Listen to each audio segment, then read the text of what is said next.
अस्सलाम वालेकुम।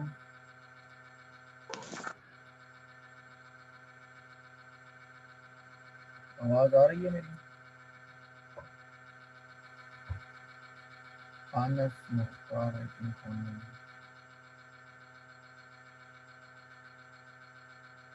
अनस आवाज़ आ रही है?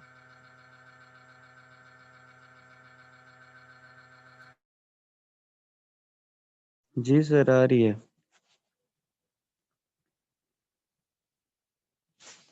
हेलो। Okay okay okay. ज़रा 1 मिनट और वेट करते हैं। स्टूडेंट्स ऑनलाइन हो जाए, आप लोगों को पता भी है 8:30 क्लास होती है, अभी तक सिर्फ एक स्टूडेंट। सेकंड सेशन में आज हम क्विज कंडक्ट करेंगे।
स्टूडेंट किधर है यार? अभी तक क्यों ऑनलाइन नहीं होते? आप लोग तो हो भी सर पता सीनियर। नहीं, जी, ग्रुप में मैसेज नहीं आया। क्यों नहीं आया? मेरे से सबको डिलीवर हो गया। आपने कैसे ज्वाइन किया जी? हाँ? ग्रुप में अभी तक किसी का रिप्लाई नहीं आया। नहीं, आपने ये लिंक ग्रुप से ही ज्वाइन किया ना? सर किया हुआ है मैंने मैंने ग्रुप। फिर बाकियों ने क्यों नहीं ज्वाइन किया? ये अबरार ने सीन किया है और एक स्टूडेंट के फोन नहीं है मेरी। 3 हो गई, ये तो फ्री।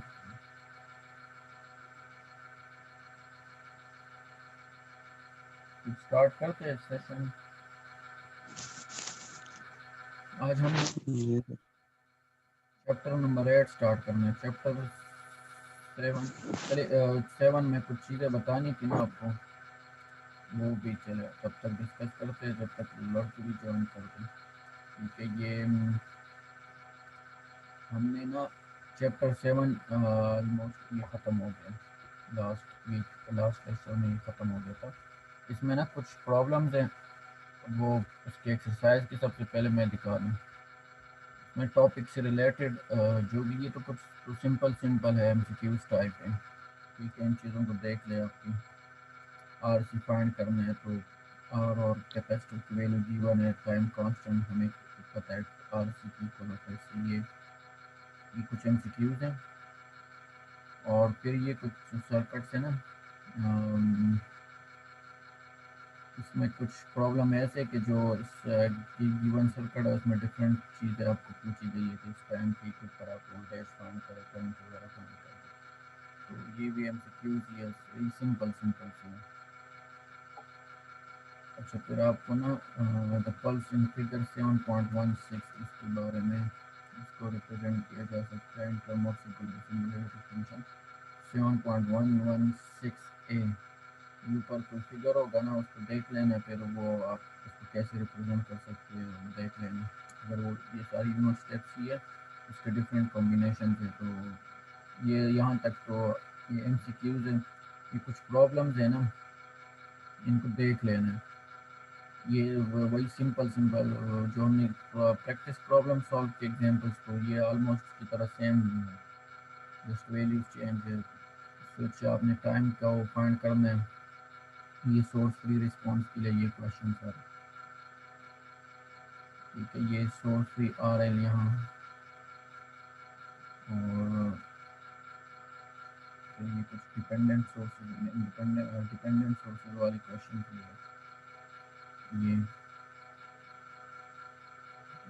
ये जो मैं बताना चाह रहा था, ये express the signal in term of singularity function.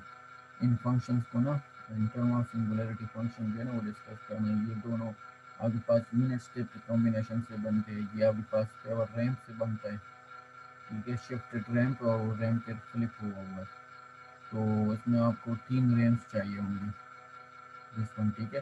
जो बुक में है ना, बुक में सॉरी जो हमने इसमें प्रॉब्लम सॉल्व किया था, प्रैक्टिस प्रॉब्लम, उसमें ये जो पल्स है ना वो ऐसे होता है, ठीक है। रैम फंक्शन होता है, फिर ऐसे होता है। वो अभी 3 फंक्शन आपको चाहिए, यहाँ सिंपल फ्लिप किया हुआ है। तो आपको ना बीच में से एक -RT का चाहिए होगा, ठीक है। उसमें एक तो यहाँ से एक रैम तो चाहिए होगा, यहाँ से वो ऐसे होगा, फिर इसको फ्लिप कर दे। तो फ्लिप करेंगे तो एक ही रैम्प ले ले, RT-2, ये फर्स्ट रैम्प हमारे पास होगा, रैम्प फंक्शन होगा RT-2, सॉरी ये माइनस ऐसे नहीं, R-T, और ये फिर +2 हो जाएगा। क्योंकि जब आप फ्लिप करते हैं ना किसी फंक्शन को, फिर जब उसमें कांस्टेंट ऐड करते हैं तो पॉजिटिव साइड ऐड होगा, नेगेटिव ऐड करते हैं तो वो नेगेटिव साइड शिफ्ट होता है। वैसे काम उल्टा होता है, अगर आपके पास पॉजिटिव टी है तो इसके साथ मैं कुछ ऐड करूँगा तो ये नेगेटिव साइड शिफ्ट होगा, कुछ सब्ट्रैक्ट करते हो तो पॉजिटिव साइड शिफ्ट होता है।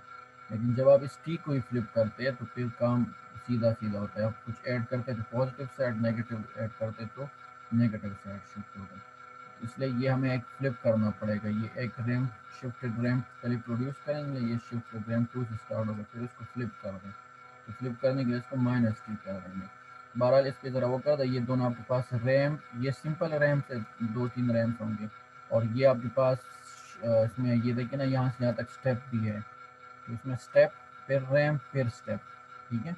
तो ये स्टेप और रैम्प के कॉम्बिनेशन से बनेगा। ये चार आपने देखना है एग्जाम पॉइंट ऑफ व्यू से, चारों में कोई आ सकता है, ठीक है। ठीक है भाई, मुबारिजुल हसन अनस, जी जी जी जी जी सर। सर। ये मैं आपको बता रहा हूँ। ये फिर लोग अभी कोई उन्होंने ज्वाइन नहीं किया हुआ, 10 मिनट हो गए, तो बहरहाल फिर उनको बता देना है। आगे ज़रा और चलते हैं।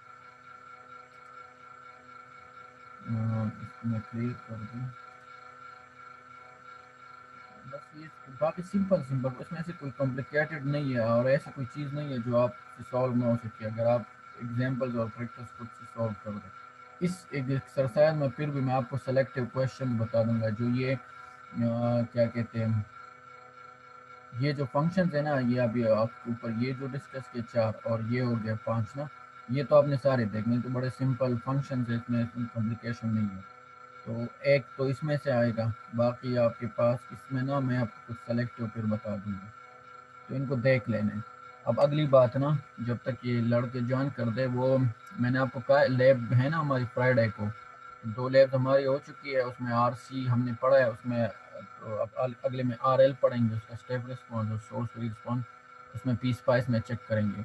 मैं आप लोगों से ये चाह रहा हूँ ना कि ये लास्ट, उसमें मैंने खुद ये सजेशन दी थी कि ये जो लैब जो भी कराए, तो लैब में जो प्रैक्टिस टास्क होते हैं ना, वो बेहतर ये कि वो ये जो स्टूडेंट्स है वो ये बुक में से जो ऑलरेडी क्वेश्चन गिवन है, सर्किट बने हुए हैं, उनके रिजल्ट्स गिवन है। ये देखिए फॉर एग्जांपल, ये आपके पास RL सर्किट है, जिस स्विच आपके पास पहले ओपन होता है, तो इनिशियली करंट उन्होंने गिवन है कि ये आपके पास उन्होंने दिया हुआ है कि ये इनिशियली करंट I0 जो है ना वो ये है 10 एम्पेयर है, ठीक है। फिर स्विच क्लोज हो जाते हैं, t ग्रेटर देन 0 के लिए स्विच क्लोज हो जाता है। तो फिर आपके पास ये करंट आएगा। तो अब जाहिर सी बात, इसमें इस वाले ब्रांच में जब ये यहाँ से ये 12 एम्पेयर आएगा तो ये यहाँ भी आएगा, फिर यहाँ भी आएगा, यहाँ भी आएगा, ठीक है। अब इस ब्रांच में ये फॉर लॉन्ग टाइम के लिए तो ये तो शॉर्ट बिहेव करेगा, इसमें करंट अकॉर्डिंग दिस रजिस्टर आएगा। तो अब ये रजिस्टर इससे कम है ना, और फिर ये इससे कम है, ठीक है। मतलब सबसे ज़्यादा रेजिस्टेंस की वैल्यू ये है, तो कम करंट यहाँ आएगा। फिर उससे थोड़ा सा ज़्यादा यहाँ आएगा, फिर उससे थोड़ा सा ज़्यादा यहाँ आएगा, क्योंकि इस ब्रांच की नेट जो रेजिस्टेंस है वो स्टार्ट में तो ज़्यादा होगी बिकॉज कुछ वोल्टेज यहाँ इंड्यूस होगी, लेकिन फिर आपके पास जब ये शॉर्ट बिहेव करना शुरू कर देगा तो करंट ज़्यादा फ्लो होना शुरू हो जाएगा। तो इसका ग्राफ ऐसे बना, क्योंकि इनिशियली इस कैपेसिटर क्यों है इंडक्टर के ऊपर हमने वो करंट ये लिया हुआ है कि इनिशियली इसमें इतना करंट स्टोर है, ठीक है। तो ये 10 एम्पेयर से स्टार्ट होगा, फिर कम होना शुरू होगा। कम कितना होगा, नेट आप वैसे भी फाइंड करेंगे ना, तो इस ब्रांच में जो नेट करंट फ्लो होगा, आप इसको जस्ट शॉर्ट कर दें इन तीन रेजिस्टर्स का पैरेलल कॉम्बिनेशन लेके, ये 5 ओम वाले रेजिस्टर में वाले ब्रांच में आप ये करंट फाइंड करेंगे simple current divider rule apply करके। तो आपके पास जो है ना वो 6 एम्पेयर यहाँ फ्लो होगा, 6 एम्पेयर इस ब्रांच में फ्लो होगा, फिर बाकी इससे थोड़ा सा जो है ना वो कम इसमें फ्लो होगा, और उससे और कम बहुत इस 30 वाले में तो बहुत ही कम फ्लो होगा, ऑलमोस्ट 1 एम्पेयर इसके आसपास होगा, ठीक है। 1 एम्पेयर लेट सपोज यहाँ फ्लो हो रहा है, फिर आपके पास जो है ना वो 6 यहाँ हो गया तो 5 यहाँ होगा, ठीक है। तो ये इसको ज़रा वैसे सॉल्व करना है, तो इनिशियली आपके पास करंट इसमें 10 एम्पेयर है, और फिर चूँकि आपके पास ये सोर्स है तो इसकी वजह से फिर वो 10 से कम होना, जिसमें नेट फ्लो है 6 तक। ये ग्राफ आपने पी स्पाइस में हमें क्या करना है, जस्ट ये सर्किट बनाना है, फिर सबसे पहले उसमें ये वैल्यू सेट करने हैं 2 हेनरी 6 ओम वगैरह वगैरह, ये स्विच वगैरह, फिर इसको ग्राउंड करना है, ठीक है। यहाँ फिगर में नहीं मेंशन, बहरहाल इसको वहाँ ग्राउंड कर देना, और फिर रन कर दे, सिमुलेट कर दे, आपके पास ये ग्राफ ऑटोमेटिकली बन जाएगा। क्लियर है ये बात?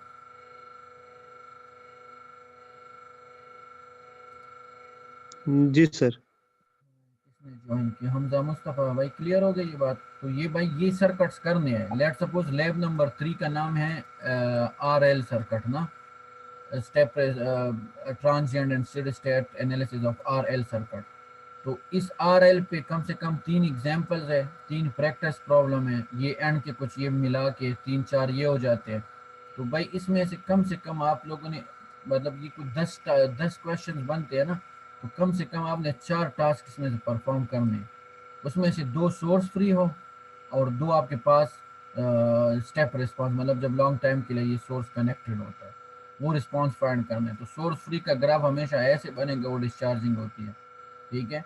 और करंट हो या वोल्टेज, और सोर्स जब लगा होता है तो आपके पास रिस्पॉन्स ऐसे बनता है। अगर इनिशियली वैल्यू स्टोर है तो ऊपर जाएगा जीरो से, जीरो अगर स्टोर नहीं है, और अगर कुछ इनिशियली वैल्यू स्टोर होता है तो आपके पास उस वैल्यू से स्टार्ट होकर फिर वो मैक्सिमम वैल्यू पे पहुंचता है, वो 30 हो 40 हो वटेवर, ठीक है।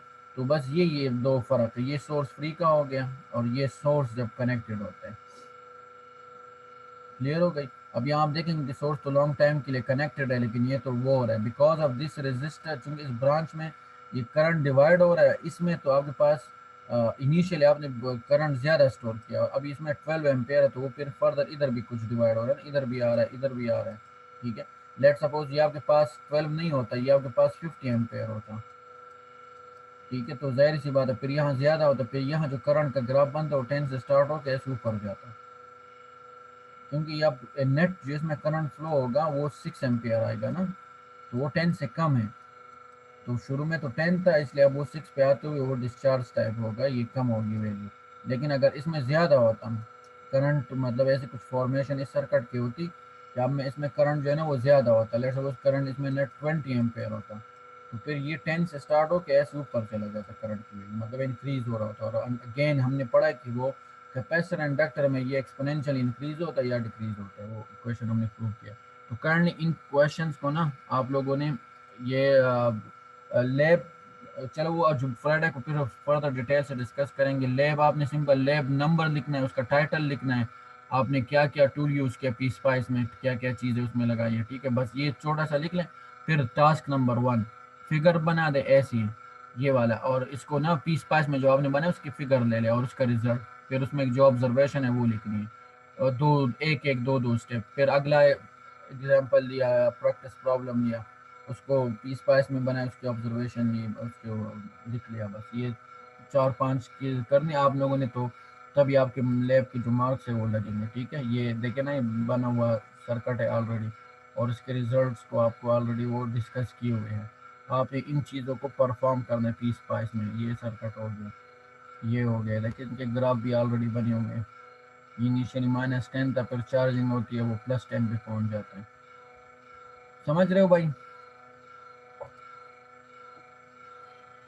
जी सर। सर ये पेपर होंगे या ऑनलाइन होंगे? पेपर ऑनलाइन होंगे, ऑनलाइन, और जनवरी के फर्स्ट वीक में है आपका मिड। मिड आपका 7 और 8 चैप्टर में होगा।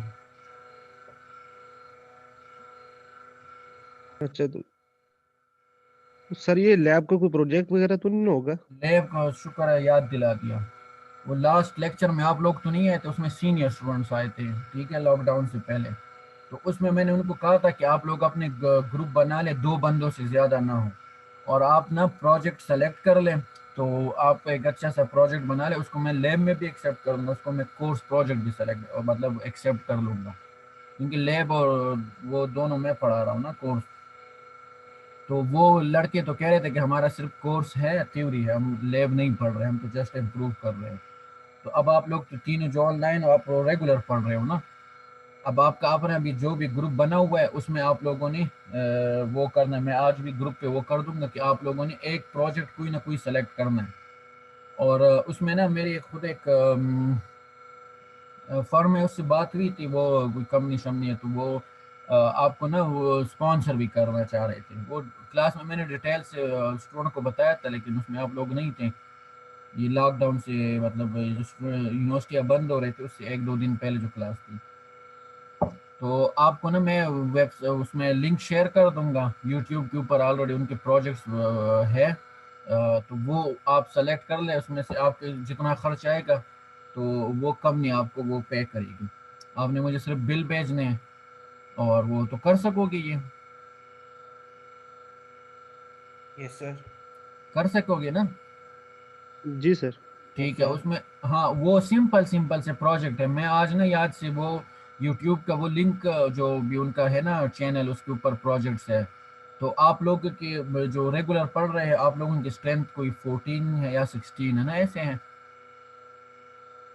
Yes sir. तो जो वो 2 बंदों से ज़्यादा का ग्रुप ना हो, उसमें से अपने मर्जी के प्रोजेक्ट सेलेक्ट कर दें, और फिर उसके ना बाज़ार में जाके उसके इक्विपमेंट्स के ऊपर जितना खर्च आता है वो बिल बना के ना, खरीदना नहीं या बिल बनाना है, तो फिर मुझे भेजना है। तो लेट्स सपोज के ऊपर 5000 आ रहा है, 2000 वट एवर जितना खर्च आ रहा है, आपने मुझे वो बिल भेजने है। तो वो रीजनेबल अमाउंट है, तो फिर हम ना वो मैं उस कंपनी को फॉरवर्ड कर दूंगा, वो पे आपको, वो फिर आपको पे करेंगे आपने बना के। और ये लेकिन बनाने वाला प्रोसीजर आप सब ने खुद करना है। उसके लिए आपको फिर यूनिवर्सिटी भी आना पड़ेगा। आ सकते हो यूनिवर्सिटी? सर सर जो ओपन इस्लामाबाद रहेंगी तो के आ वो तो जाएंगे। आ सकते हैं, जो सिंध हो सर, ये कश्मीर हम वगैरह के, हाँ, तो फिर आप उनके लिए लोग थोड़ा ऐसे करो दिक्कत। ना कि ग्रुप भी इस हिसाब से बना लो ना कि जो पिंड इस्लामाबाद में है या उधर अभी हॉस्टलों में ही है इस टाइम, तो वो बंदे ना, एक बंदा मतलब पिंडी वाला हो जाए, एक सिंध वाला हो जाए, इस तरीके से, या एक आज़ाद कश्मीर वाला, एक पिंडी वाला, इस तरह। एक मतलब रिमोट हो जो वहाँ रह रहा हो, एक दूर का हो, तो फिर ये एक ग्रुप भी बन जाएगा और आप लोगों का वो काम शाम भी हो जाएगा। ठीक है, मतलब आपको जो टूल यूनिवर्सिटी से चाहिए हो, लैब वगैरह तो खुले, यूनिवर्सिटी खुली होती है, तो वो आप आ सकते हैं वहाँ। अप्रूव पहले मुझसे पूछना है कि मैं लैब एडमिनिस्ट्रेशन को कह दूँ तो आपको लैब ओपन कर दें। ठीक है, तो इस पे ना आप लोगों ने वर्कआउट स्टार्ट करना है। आप लोगों के जो है ना इसके प्रोजेक्ट के मार्क्स हैं वो 20 है, वो लैब में ही लगेंगे। जो प्रोजेक्ट के मार्क्स है ना, 13 नंबर आपके लैब परफॉर्मेंस, वाइवा और ये मैनुअल सैनुअल सब मिला के हैं, और 20 मार्क्स आपके वाइवा प्लस प्रोजेक्ट है। क्लियर हो गई ये बात? Yes sir. अच्छा, अब सेकंड सेशन में हमने चैप्टर नंबर 7 के जो सोर्स फ्री है ना, उसमें एक क्वेश्चन में हमने क्विज लेना है। ठीक है, अब चैप्टर नंबर 8 स्टार्ट करते हैं। चैप्टर नंबर 8 है सेकंड ऑर्डर सर्किट। तो क्या जहन में आता है सेकंड ऑर्डर सर्किट, इसे क्यों कहते हैं? 100 बार डिफरेंशियल लेंगे सर। जी, 2 बार डिफरेंशियल लेंगे।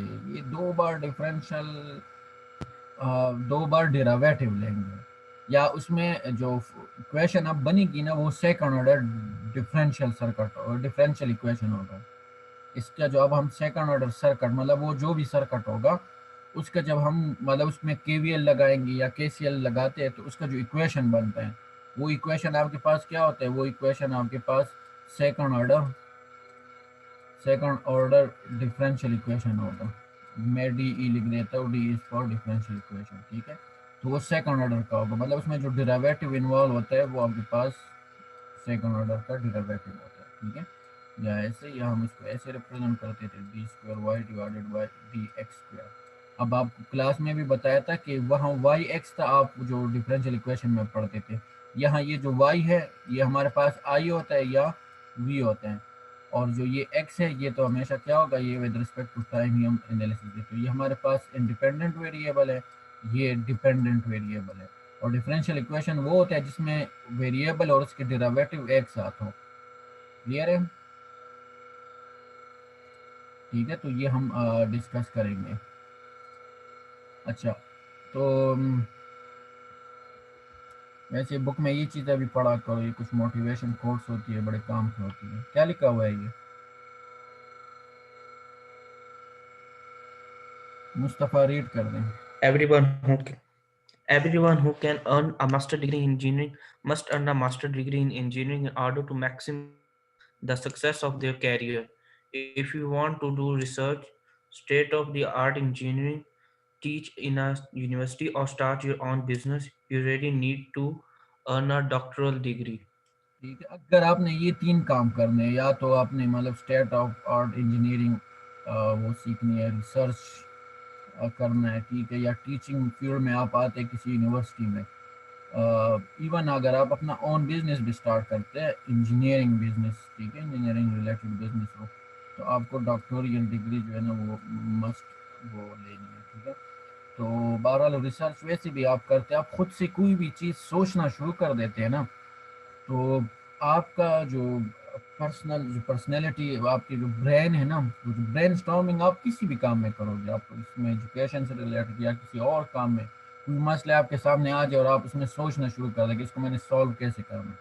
आप अभी घर में बैठे, आपके घर में किसी भी उसमें लेट्स सपोज किचन की जो इलेक्ट्रिसिटी उसकी लाइन सेटिंग है, फिटिंग है, वो ठीक नहीं है, आप बस उसको ना जहन में नक्शा लेके उसको सोचना शुरू कर देंगे, इसको मैं सिंपल वे से मैं कैसे इसको सॉल्व कर दूँ।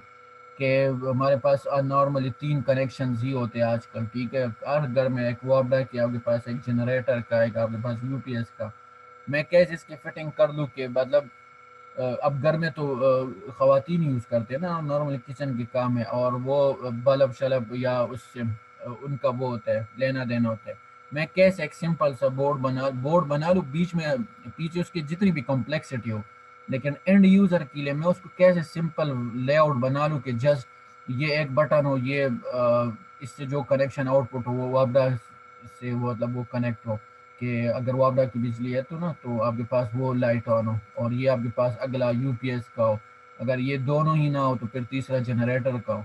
नॉर्मली अगर आप सिर्फ दो ही का ही कर ले, यूपीएस का ही कर दे, इसका ही कर दे, कि आपके पास ये लाइट जलती रहे जब तक लाइट हो वापडा की, ना हो तो ऑटोमेटिकली ये इसके ऊपर हो जाए, ठीक है। मतलब और ये मैं इंजीनियर का काम यही होता है कि ये लेआउट को इतना सिंपल, ये एंड यूजर के लिए जो फ्रंट पे लेट जो बिजली की केस में आप ले, तो ये जो बोर्ड बनता है वो बोर्ड यूजर का तो इससे काम होता है ना।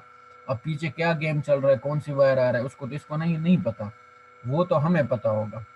तो ये आप अगर सोचना शुरू करते हैं ब्रेन स्टॉर्मिंग ना, तो आपके ना वो इम्प्रूव होता है आपको जहनी, तो जितना आप इसको दिमाग तो अल्लाह ताला ने बनाया है ऐसे, जिसको आप इतना सोचेंगे काम की चीज़ों में, टेंशन वाली नहीं, मतलब काम की चीज़ों में इसको आप जितना यूटिलाइज करेंगे किसी मसले के हल के लिए, ये अल्लाह ताला ने इसमें एक वो रखी कि ये इसकी ताकत बढ़ती रहती है, इसकी कैपेबिलिटी जो है ना वो बढ़ती रहती है, और कोई भी चीज़ आप यूज़ करेंगे ना उसकी लाइफ और वो जो है ना वो ख़त्म कम होती रहती है, लाइफ लाइन या जो भी उसका लाइफ साइकिल है। लेकिन ब्रेन का जो है ना वो इंक्रीज होता रहता है, इंक्रीज होता रहता है। तो बहरहाल आप इसमें यही बताया गया कि आपने अगर रिसर्च वगैरह करना है तो एजुकेशन फील्ड में रहना है तो रिसर्च करना होगा, और डॉक्टोरियल डिग्री और मास्टर डिग्री इसी फील्ड में लेनी होगी। तो सेकंड ऑर्डर सर्किट इस चैप्टर का नाम है, इसमें हमने यही डिस्कस करना है कि जो अब हम सर्किट लेंगे ना, वो सर्किट आपके पास सेकंड ऑर्डर सर्किट होगा। अब वो सेकंड ऑर्डर सर्किट उस सर्किट के अंदर होगा ही यही, मतलब इंडक्टर और कैपेसिटर की ही कॉम्बिनेशन होगी। लेकिन अब उस कॉम्बिनेशन जैसे इसमें आप देख लेना, इसमें रेजिस्टर तो हम जस्ट करंट को स्लो डाउन करने के लिए लगाते हैं, ठीक है। और ये आपके पास देखिए इंडक्टर लगा हुआ है और कैपेसिटर, ये तीनों आपस में क्या है, तीनों आपस में क्या है? तो ये तीनों आपस में सीरीज में। सीरीज, तीनों आपस में सीरीज में, गुड, ठीक है। इसमें क्या है, इस वाले में? पैरेलल। इसमें तीनों पैरेलल पैरेलल। में है। तो इसका भी जब आप इसके ऊपर मतलब केवीएल लगाएंगे, ठीक है, या केसीएल, तो आपके पास जो वो है वो सेकंड ऑर्डर सर्किट बनेंगे। हम आगे जाके पढ़ेंगे, आप इसको प्रूव करेंगे, इसको भी और इसको भी, ठीक है। अब इसमें देख, इसमें क्या है, इसमें तो देखे ना रेजिस्टर, इसमें इंडक्टर भी था, कैपेसिटर भी था, इसमें भी इंडक्टर भी और कैपेसिटर भी है, ये दो ब्रांचेस में, ठीक है। इसमें क्या है, इसमें दोनों ही इंडक्टर है, तो इसका भी बनेगा सेकंड ऑर्डर, इसका भी सेकंड ऑर्डर इक्वेशन बनेगा। क्यों? ये दोनों इंडक्टर आपको वैसे नजर आ रहे, ये आपस में पैरेलल में नहीं है, ये दोनों इंडक्टर आपस में पैरेलल में नहीं, ये पूरा ब्रांच इसके साथ पैरेलल में, लेकिन इसमें बीच में ये रेजिस्टर है ना, क्योंकि इस ब्रांच में रेजिस्टर भी है और इंडक्टर भी। अगर लेट्स सपोज ये वाला रेजिस्टर इसमें नहीं होता, तो फिर तो ये दोनों आपस में पैरेलल में होते, हम इक्विवेलेंट रेजिस्टेंस, इक्विवेलेंट इंडक्टेंस लेते हैं। बात समझ रहे हैं? तो एक ही इसका इक्विवेलेंट आप सर्किट बनाते तो फिर आपके पास एक ही वो बनता, मतलब ये दो होते ना इंडक्टेंस, ये 2 हेनरी का, ये 5 हेनरी का, वट एवर, तो इनका आप इक्विवेलेंट लेते तो एक एक ही आ जाता ना। तो अब ये देखिए नेट जो इस सोर्स में आप इसमें अपेयर हो रहा होता, तो वो तो फिर आपके पास एक ही होगा। लेकिन इस केस में तो आप बीच में रेजिस्टर है, तो इसका आप इक्विवेलेंट नहीं ले सकते, तो इक्विवेलेंट नहीं ले सकते, इस वजह से आपके पास ये जो क्या, इसका भी आप अगर लगा ले, इसके ऊपर लगा ले, इसके ऊपर लगा ले, या केवीएल लगाए, केसीएल लगा ले, तो जो इक्वेशन, फाइनल इक्वेशन जो आप सॉल्व करेंगे, एक डेरिवेटिव यहाँ से आएगा और एक डेरिवेटिव यहाँ से आएगा, तो वो आपके पास उसको ना सॉल्व करेंगे, आपके पास सेकंड ऑर्डर इक्वेशन बनेगी। सिमिलरली इस लास्ट जो है उसमें नजर आ रहा है, इसमें भी आप देख ले, तो ये कैपेसिटर अगर आपस में पैरेलल होते तो फिर तो इनका हम नेट वो कुछ लेते इक्विवेलेंट, ठीक है, इक्विवेलेंट कैपेसिटेंस लेते तो नेट आपके पास एक ही कैपेसिटर बनता। लेकिन अब इस बीच में ये क्या है, रेजिस्टर है, ये पैरेलल में है, लेकिन ये इस पूरे ब्रांच के साथ पैरेलल में है, ठीक है। तो इस रजिस्टर की वजह से इनका इक्विवेलेंट अभी आप नहीं ले सकते, तो इस इक्विवेलेंट आप नहीं ले सकते, तो इसमें आपके पास जो इनका भी इक्वेशन बनेगा वो भी सेकंड ऑर्डर डिफरेंशियल इक्वेशन बनेगा। तो अगेन अगर इस तरह दो हो, इंडक्टर और कैपेसिटर दोनों हो, तो भी सेकंड ऑर्डर, दोनों सीरीज में हो, पैरेलल में हो, तो भी आपके पास उसका सेकंड ऑर्डर बनेगा।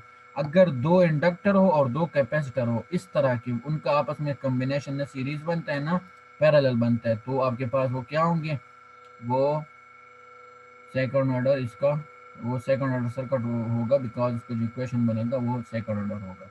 अब ये देख ले कि second order second order circuit की ये डेफिनेशन है।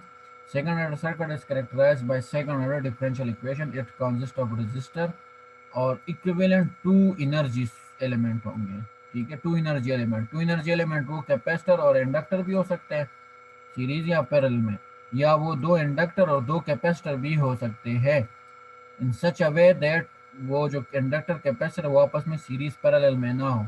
अगर ये सीरीज पैरेलल में हो तो फिर वो तो आपके पास उनका इक्विवेलेंट लेंगे, वो एक ही बनता है, तो वो फिर फर्स्ट ऑर्डर बनते हैं, सेकंड ऑर्डर नहीं बनता। क्लियर हो गई?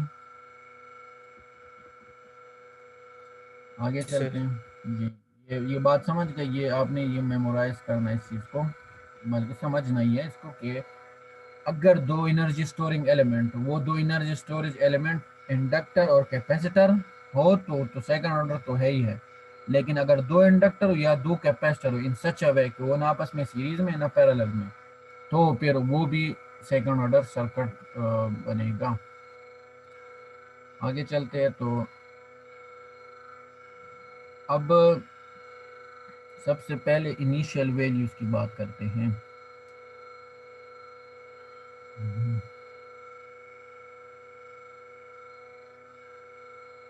इसको ना फिर डिस्कस करते हैं, इसकी तरफ दोबारा आएंगे।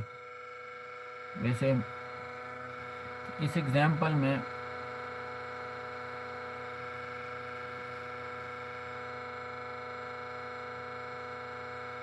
कैपेसिटर और इंडक्टर दोनों हैं, इसमें जस्ट आपको इसको वैसे डिस्कस करेंगे। स्ट्रेंथ आज के आपकी फिर बहुत कम है, 4 लड़के ऑनलाइन है यार, और अभी क्विज में पता नहीं कितने होंगे।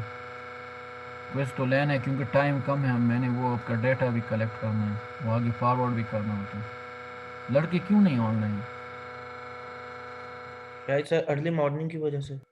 अर्ली मॉर्निंग अल्लाह की बंदे तो फजर की नमाज 7 बजे तक होती है, 7:05 पे आजकल, 7 बल्कि 10 पे आजकल कज़ा हो रही है।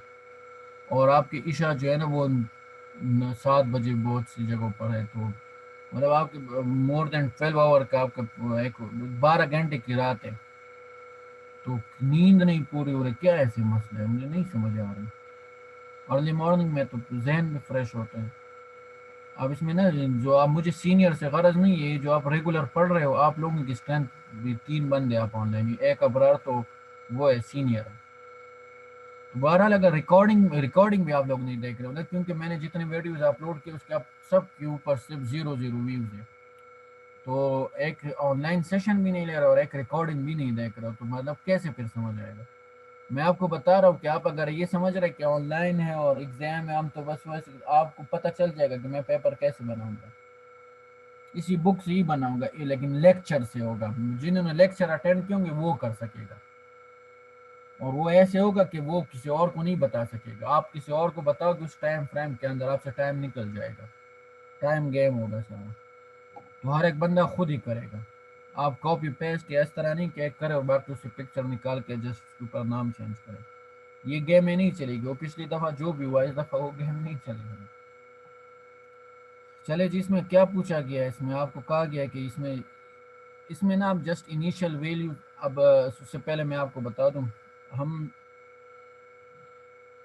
इनिशियल वैल्यूज का पता है ना, कैपेसिटर और इंडक्टर पे इनिशियल उस पे मतलब उसमें करंट कितना फ्लो हो रहा था और इसके ऊपर वोल्टेज कितना आया हुआ है, जो स्विच ऑन करने से पहले या इसमें पहले से स्टोर जितनी एनर्जी है उसकी बात आप करते हैं, ठीक है।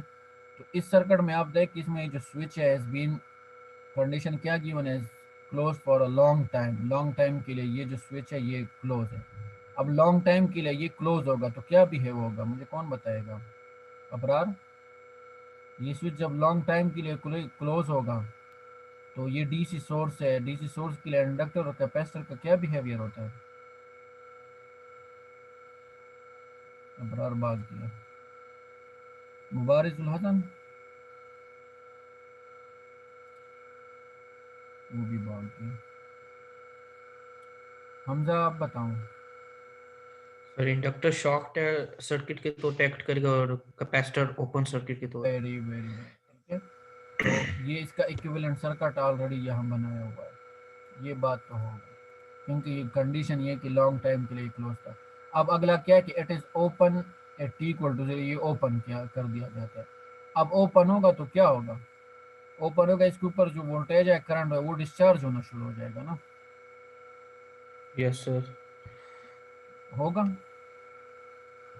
ये ओपन हुआ तो ये तो शॉर्ट तो है ही नहीं, ये सोर्स फिर भी लगा हुआ है ना, ये ओपन होने से ये ब्रांच हट जाएगा, इसमें ज़रा देखना है ना, ओपन होने से बस इस ब्रांच का जो इफेक्ट है वो ख़त्म हो जाएगा। अगेन सोर्स तो अगर ये सोर्स ना होता ये हट जाता फिर डिस्चार्जिंग शुरू हो जाती, तो डिस्चार्जिंग नहीं होगी क्योंकि सोर्स तो अभी भी कनेक्ट है। अब आगे इट इज़ ओपन, अब आपने क्या फाइंड करना है, मतलब दो कंडीशन, एक तो क्लोज था लॉन्ग टाइम के लिए फिर ये ओपन हो गया। अब जब ये ओपन हो गया तो अब आप आई 0 प्लस फाइंड कर दे, मतलब ये जो स्विच ऑन करने के बाद जो करंट की वैल्यू है वोल्टेज की वैल्यू वो फाइंड कर दे। और ये जो हमारे पास, अच्छा ये रनिंग आउट टाइम आ गया ना, अभी अटेंडेंस लगा रहे हैं आप लोग, 4 स्टूडेंट की अटेंडेंस आनी चाहिए। आपने ना उसमें जाके सिंपल प्रेजेंट सर लिखना है चैट में जाके। अच्छा तो ये फिर देख ले DI 0, मतलब उसमें रेट ऑफ चेंज कितना आ रहा है करंट में, थोड़ा सा उसके बाद जब आपने स्विच ओपन कर दिया वोल्टेज में कितना रेट ऑफ चेंज आ रहा है, और आई इन्फिनिटी और वी इन्फिनिटी फाइंड करना, मतलब ये जो सोर्स पे लॉन्ग टाइम के लिए ये 12 वोल्ट कनेक्ट है वो बता रहे, तो वो तो हमें पता है कि ये पूरी का पूरा वोल्टेज इसके अक्रॉस आ जाएगा, ठीक है। बिकॉज ये स्विच ओपन हो गया, ये सीरीज में है, तो ये अपने पास पूरे का पूरा वोल्टेज इधर ही आएगा, जब टी इक्वल टू 0 पे ये स्विच ओपन हो गया ना, तो ये ब्रांच हट गया, ठीक है। ये ब्रांच हट गया, अब ये तीनों एलिमेंट आपस में सीरीज में है, तो ये पूरी का पूरा 12 वोल्ट यहाँ आ जाएगा। और करंट कितना होगा, करंट आपके पास फिर इसमें 0 होगा, जब ये ओपन हो गया तो करंट तो फ्लो ही नहीं होगा, तो करंट की वैल्यू वी आई इन्फिनिटी तो 0 होगा, वी इन्फिनिटी 12 वोल्ट होगा, वो तो यहाँ से डायरेक्ट हमें पता चल रहा है। हमने अब ये चीज़ें फाइंड करनी है। ये दो फाइंड करने के लिए हमें पहले जो आई ज़ीरो माइनस और आई ज़ीरो वी ज़ीरो माइनस ये दोनों फाइंड करने हैं। वो जो आएंगे वो हम डायरेक्ट कहेंगे कि वो इसी की इक्वल है, ठीक है। और ये फिर हम रेट ऑफ चेंज से फाइंड करेंगे। उसमें वो के क्या बोल KVL KCL वगैरह लगा के ना, उससे फिर इसमें इक्वेशन में ये रेट ऑफ चेंज वाले आई ज़ीरो और वी ज़ीरो वो फाइंड करेंगे। तो आगे चलते हैं। अगेन सबसे पहले कंडीशन के जब स्विच आपके पास ओपन क्लोज होता है, तो क्लोज होता है आपके पास या जो करंट होगा या जो वोल्टेज होगा वही आई ज़ीरो और वही आई। अब ये नीचे आपके पास आप सर्किट के इक्विवेलेंट सर्किट देख रहे हैं। सबसे पहले काम ही यही करना है कि जो कंडीशन आप लगा ले T less than zero, T greater than zero, तो सबसे पहले उसका इक्विवेलेंट सर्किट बनाया करें आपका। आप समझे कि 50% क्वेश्चन जो है ना वो सॉल्व हो जाता है। तो for T less than zero आपके पास ये स्विच क्लोज होता है। स्विच क्लोज होगा तो अभी आपने कहा कि इंडक्टर शॉर्ट बिहेव करते हैं और कैपेसिटर ओपन, तो ये उसका इक्विवेलेंट सर्किट है। अब आप यहाँ करंट फाइंड कर ले जो ये मेंशन है, और यहाँ वोल्टेज फाइंड कर ले बिकॉज जो यहाँ कैपेसिटर था उसके साथ पैरेलल में था। वही आपके पास आई ज़ीरो माइनस होगा और वी ज़ीरो माइनस। तो आई ज़ीरो माइनस आपके पास इक्वल होगा, ये दो रजिस्टर्स है ना ये सीरीज में है, तो इनका आपके पास करंट किसकी इक्वल होता है। इस लूप में आपके पास करंट किसकी इक्वल होगा, ये जो voltage divided by this loop की जो रेजिस्टेंस है। तो इसकी वोल्टेज है 12 डिवाइडेड बाय 6, तो ये 2 एम्पेयर, जीरो आई ज़ीरो 2 एम्पेयर आ गया, ठीक है। सिमिलरली वी ज़ीरो यहाँ वोल्टेज कितनी होगी, तो वोल्टेज आप इस करंट को 2 से ज़रब दे रहे हैं तो वो आपको इस 2 ओम के क्रॉस जो वोल्टेज है वो आ जाएगा। तो वो 2 इंटू 2 आपके पास 4 वोल्ट आ जाएगा, ठीक है। अब हमने पढ़ा था कि जो करंट इंडक्टर और कैपेसिटर है ये अब्रप्ट चेंज को अपोज करते हैं। इंस्टेंट यकदम इसमें चेंज नहीं आता, स्मूथ चेंज आता है। तो मतलब इसका मतलब कि जो जीरो माइनस पे वैल्यू होती है वही जीरो प्लस पे भी वही वैल्यू होती है, ठीक है। तो अब आपके पास ये दो चीज़ें तो फाइंड हो गई ना, 40 ग्रेटर देन जीरो। अब ये हमने फाइंड करनी है। इसके लिए क्या हो जाता है, स्विच क्लोज हो जाता है। तो स्विच क्लोज होगा तो इसमें एकदम चेंज नहीं आएगा, वही वैल्यू होगी, यही दो वैल्यू टी ज़ीरो प्लस और आई ज़ीरो प्लस और वी ज़ीरो प्लस की भी यही वैल्यू होगी। तो आगे चलते हैं ज़रा इसको। छठा बंदा भी अभी ऑनलाइन हो गया क्योंकि अटेंडेंस का टाइम हुआ है। वासिक ज़मीर ऑनलाइन हो गया। चैट में जाके भाई अपनी अटेंडेंस मार्क कर दे। 4 ने अपनी मार्क की, हमजा मुस्तफ़ा, अनस, मुबारजुल हसन और मोहम्मद अबरार में। अच्छा जी आगे चलते हैं। तो ये देखिए ये हमने आई ज़ीरो प्लस फाइंड किया, तो आई ज़ीरो माइनस भी इसी की इक्वल होगा because capacitor voltage can not change abruptly. Capacitor and inductor current और capacitor voltage can not change abruptly. इस वजह से आई ज़ीरो प्लस और आई ज़ीरो माइनस ये किसकी इक्वल होगा, जो आई ज़ीरो प्लस ही था वही आई ज़ीरो माइनस होगा। तो आई ज़ीरो माइनस जो था वही आई ज़ीरो प्लस होगा। सिमिलरली ये तो क्वेश्चन का जो पार्ट है वो सॉल्व होगा। अब ज़ीरो प्लस के ऊपर आपके पास क्या हो जाता है कि स्विच ओपन हो जाता है। तो इसका इक्विवेलेंट सर्किट ऊपर वैसे लिखा हुआ था, मैंने चले उसमें आपके ये ज़रा एक दफ़ा इसको देख लें। जब आपके पास स्विच ओपन होगा ना, तो स्विच ओपन होगा तो ये क्या होगा, ये वाला ब्रांच बीच में से हट जाएगा। तो ये इस बी फिगर में आप देख, इस बी फिगर में ये इसमें ब्रांच वो हट गया। यहाँ जो ब्रांच था ना ये 2 ओम का ब्रांच दिस वन वो आपके पास हट गया। तो अब आपने ये थोड़े टाइम के लिए जो करंट और वोल्टेज का बिहेवियर है वो फाइंड करना है। तो इसको आप देख लें, आई सी ज़ीरो प्लस कैपेसिटर के अंदर जो करंट है वो आई सी ज़ीरो प्लस वो उसी की वो सीरीज कॉम्बिनेशन बन रही है, और वो आई ज़ीरो प्लस हमने ऑलरेडी फाइंड किया हुआ है कि वो 2 एम्पेयर है। तो ये आपके पास 2 एम्पेयर होगा। अब हमें इस क्वेश्चन के पार्ट ए में आप देखिए वो हमें ये पूछा गया कि D I zero plus divided by D T. तो इसके लिए हमें वो कैपेसिटर वाली वो इक्वेशन चाहिए। कैपेसिटर के अंदर वोल्टेज और करंट का बिहेवियर क्या होता है, आई सी इक्वल होता है this one, I C equal होता है D V by D T. और सिमिलरली इंडक्टर के अंदर हमारे पास वी एल इक्वल होता है D V by D T. बहरहाल यहाँ हमें भी D V by D T find करना है। तो हम I C is equal to C D V by D T ये लिख लिया, और हमें D V by D T चाहिए तो इस सी को हम इक्वेशन की इस साइड पे लाए तो आई सी डिवाइडेड बाई टी हो जाए, आई सी डिवाइडेड बाई सी हो जाएगा। ये बात समझ रहे हैं, सिंपल इक्वेशन है जिससे आई सी हमारे पास इक्वल होता है कैपेसिटर के अंदर करंट, वो आपके पास C D V by D T. अब हमें जो पूछा गया ना ऊपर वो D V zero by D T था, तो सबसे पहले मैंने डी वी निकाल लिया। तो D V divided by D T equal हो जाएगा आई सी डिवाइडेड बाई सी। तो ये यहाँ ये चीज़ लिखो ऐसे, लेकिन स्ट्रेट स्ट्रेट लिखा हुआ है तो समझ नहीं आ रहा। 12 अब हमने ये डी वी बाई डी, तो डी वी जीरो हम जस्ट इसके साथ जीरो प्लस लगा लेंगे, ठीक है। इसके हिसाब से फिर आई सी भी आई सी जीरो प्लस हो जाएगा। तो आई सी जीरो प्लस हमने ऊपर फाइंड किया वो 2 है, और सी कैपेसिटर की वैल्यू आप देख ले सर्किट के अंदर वो 0.1 है। इसको आप सॉल्व करेंगे तो डी वी प्लस जीरो आ जाएगा 20 वोल्ट पर सेकंड। क्या आ जाएगा 20 वोल्ट पर सेकंड। ये हमें क्या बता रहे हैं, वोल्टेज आप 12 दे रहे हो, रेट ऑफ चेंज में ये 20 वोल्ट आ रहे हैं। मुबारिक हमजा मुस्तफ़ा, इस क्वेश्चन की बेसिकली जो यार कोई रिस्पांस दे दो, ऐसे मुझे लग रहा है कि आप लोग फिर हमजा नहीं सर, समझ सर गए, शायद वो रेट ऑफ चेंज बता रहा है ना ये रेट सर, ऑफ चेंज बता रहे हैं, ठीक है। कैपेसिटर की। हाँ कैपेसिटर के ऊपर देखें ना वो वोल्टेज आपके पास, ये तो चार्जिंग होगी ना, ठीक है। तो ये उसमें जो ये रेट ऑफ चेंज है जिस हिसाब से, मतलब रेट ऑफ चेंज क्या होता है, किसी पर्टिकुलर पॉइंट पे स्लोप की वैल्यू होती है ना, तो वो स्लोप यस बता सर। रहा है कि वो 20 का स्लोप होगा किसी भी पॉइंट के ऊपर, जी ठीक सर। है। अब अगला हमें पूछा गया था D I zero divide by D T, तो आई का इक्वेशन हम वो कैपेसिटर के उसे इंडक्टर के उसे लगाएंगे। इंडक्टर के अंदर वी एल इक्वल होता है L D I by D T, तो हम D I by D T एक अपनी जगह रखेंगे और इस एल को इस साइड पे लेंगे तो V L divided by L हो जाएगा। अब हमें ऊपर वाला तो ज़रा सिंपल था, ये चीज़ें हमें ऑलरेडी हमने फाइंड की थी आई सी, और इसमें हमने वी एल नहीं फाइंड किया। तो वी एल फाइंड करने के लिए ऊपर सर्किट में जाके आपने क्या करना है, के वी एल लगाना है। क्या लगाना है, के वी एल लगाना है। यहाँ इस सर्किट में हमें वी केवीएल। एल, ये वी एल अननोन है ना, तो इस वाले सर्किट में आपने के वी एल लगा के वी एल उसके वैल्यू केवीएल।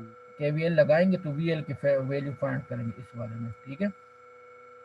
ये क्या सेलेक्ट हो गया, ठीक है। इस वाले में तो केवीएल लगाएंगे, rise voltage equal to drop voltage. तो अब आप नीचे आ जाए, ये मैंने असल में इसकी स्लाइड नहीं बनाई, मुझे टाइम नहीं मिला, और नहीं एक ही स्लाइड के ऊपर सर्किट्स भी होती है, ये भी ज़्यादा आसान होता है। बहरहाल इसको अगले में दोबारा डिस्कस करेंगे, स्ट्रेंथ आज आपकी कम है। लेकिन ये देखें क्या हो गया, ये अब ये वो जो केवीएल आपने अप्लाई कर दिया, ठीक है, केवीएल अप्लाई कर दिया तो वो इक्वेशन ये बनेगी। इसमें से आप वी एल जीरो प्लस अलाइदा कर दे, बाकी चीज़ें जो है ना वो इक्वेशन की दूसरी साइड पे ले जाए, तो वी एल की उसकी वैल्यू आपके पास जीरो आ जाएगी, क्योंकि ये सारे कैंसिल आउट हो जाते हैं, ठीक है। ये 12 माइनस 12 हो जाएगा। तो D I zero by D T वो इसकी इक्वल हो जाएगा, तो zero by something is zero. तो करंट में रेट ऑफ चेंज आपके पास जीरो, और वोल्टेज में रेट ऑफ चेंज क्या है वो आपके पास वो 20 वोल्ट पर सेकंड है। और वी इन्फिनिटी आप फाइंड कर दे, तो वी इन्फिनिटी मतलब लॉन्ग टाइम के लिए जब ये स्विच ये सोर्स लगा होगा तो सबसे पहले उसका इक्विवेलेंट सर्किट देख ले, उसका इक्विवेलेंट सर्किट अब लॉन्ग टाइम के लिए ये स्विच तो ओपन हो गया ना, ये वाला ब्रांच हट गया, तो ये एज अ शॉर्ट बिहेव करेगा, और ये क्या बिहेव करेगा, ओपन बिहेव करेगा ना। तो ओपन। इसका ये देखें ओपन किया हुआ है, इसको शॉर्ट किया हुआ है, तो अब ओपन होगा तो आई जीरो, ये आई इन्फिनिटी पूछा गया, तो आई इन्फिनिटी की वैल्यू क्या होगी, करंट फ्लो होगा, जीरो। वेरी गुड, ये जीरो हो जाएगा, ठीक है। और ये क्या होगा, वी इन्फिनिटी मीन्स कि यहाँ वोल्टेज कितनी होगी, यहाँ वोल्टेज अगर ये ओपन है तो ये पूरी की पूरी वोल्टेज यहाँ आ जाएगी। तो आई इन्फिनिटी जीरो और वी इन्फिनिटी क्या आ गया, वो 12 वोल्ट आ गया। तो ये समझ गए, हमने ये भी फाइंड कर दिया, ये भी फाइंड कर दिया। इसमें सिर्फ एडिशनल है थोड़ा सा ये वाला चीज़ ना, ये आप देखेंगे उन स्टेप्स के अंदर इसमें केवीएल लगता है वी एल फाइंड करने के लिए, बाकी तो सिंपल।